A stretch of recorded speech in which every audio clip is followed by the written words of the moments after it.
এসেই গেছি ঘুমায়, ঘুমালে তো কণ্ঠের ভিতরে ডিস্টার্ব হইতেই পারে। তো আমার সাউন্ডের ভাইয়ের কাছে আমার এক্সট্রাভাবে সালাম, সাউন্ডটা যেন এইভাবে সারা রাত থাকে। গানের আসরে যারা গানের ভাবক একজন ব্যক্তি থাকলেও আজকে আমি তার জন্য গান করবো, শুধু সাউন্ডের কারণে। ও গো দারতি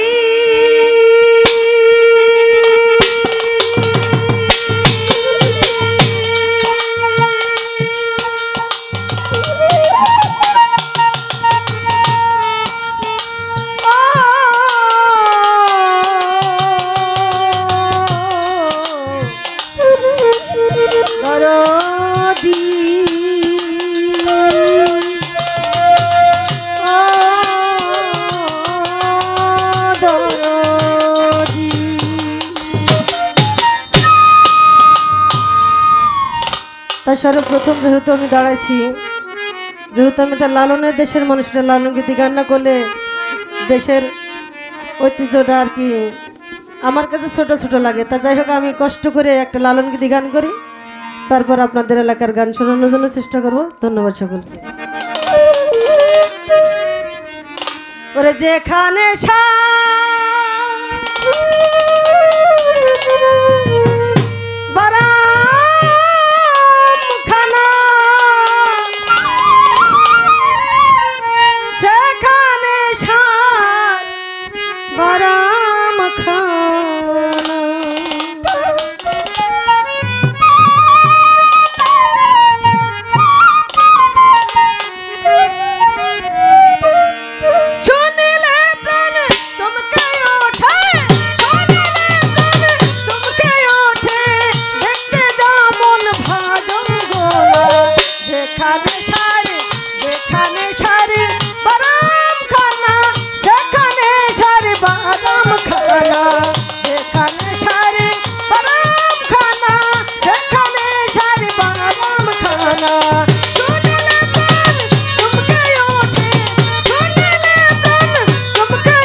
সংসারে